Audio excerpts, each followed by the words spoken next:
যুক্তরাষ্ট্র ও ইরানের মধ্যে যে চুক্তি হতে যাচ্ছে তাতে দুপক্ষই নিজ নিজ স্বার্থ রক্ষাকে সর্বোচ্চ গুরুত্ব দিয়েছে। সেই সাথে আঞ্চলিক অবস্থান এবং সামরিক বিষয়গুলো রয়েছে চুক্তির শর্তে।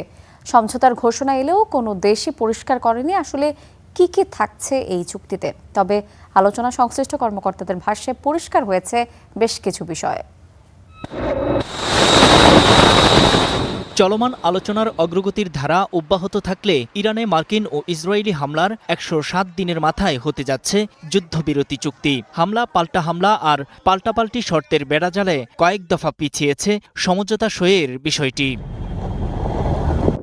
ইরানের এক ঊর্ধ্বতন কর্মকর্তার বরাতে রয়টার্স জানিয়েছে, দুপক্ষ সম্মত হওয়া বিষয়গুলোর মধ্যে অন্তত ৪টি ইস্যু খুবই গুরুত্বপূর্ণ। এর মধ্যে রয়েছে ইরানের পারমাণবিক কার্যক্রম বন্ধ, হরমুজ প্রণালী খুলে দেয়া, ইরানের উপর থেকে নিষেধাজ্ঞা প্রত্যাহার, ইরানের জব্দ $২৫ বিলিয়ন সম্পদ ছাড় দেয়া। চূড়ান্ত খসড়া অনুযায়ী জানা গেছে, পারমাণবিক অস্ত্র তৈরি করবে না বলে রাজি হয়েছে তেহরান।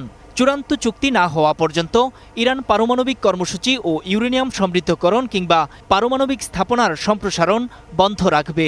এছাড়া সমঝোতা স্মারক সইয়ের ৬০ দিনের মধ্যে ইরানের পারমাণবিক কর্মসূচি, ইউরেনিয়াম সমৃদ্ধকরণ এবং উচ্চ সমৃদ্ধ ইউরেনিয়ামের মজুদ পরিচালনার প্রক্রিয়াটি কী হবে তা নিয়ে আলোচনা করা হবে। চূড়ান্ত চুক্তিতে এর সমাধান করবে দুপক্ষ। শান্তি আলোচনায় বারবার উঠে এসেছে হরমুজ প্রণালী ইস্যু। সিদ্ধান্ত অনুযায়ী কৌশলগত গুরুত্বপূর্ণ হরমুজ প্রণালী খুলে দেবে ইরান। বিপরীতে স্মারক সইয়ের পরপরই মার্কিন অবরোধ প্রত্যাহার প্রক্রিয়া শুরু হবে, যা সম্পন্ন হবে আগামী ৩০ দিনের মধ্যে। বড় ধরনের সমঝোতা হয়েছে। চুক্তির আগ পর্যন্ত ইরানের উপর নতুন কোনো নিষেধাজ্ঞা দেবে না যুক্তরাষ্ট্র।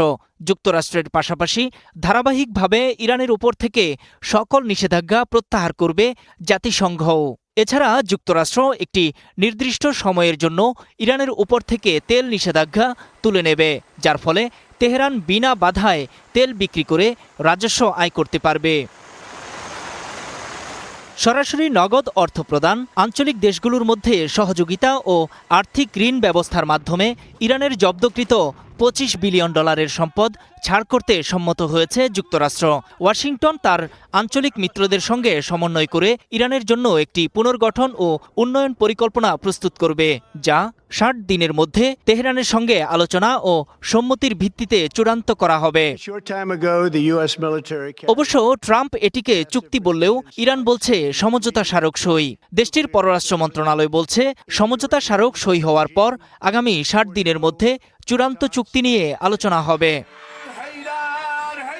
নূর মোহাম্মদ, স্টার নিউজ।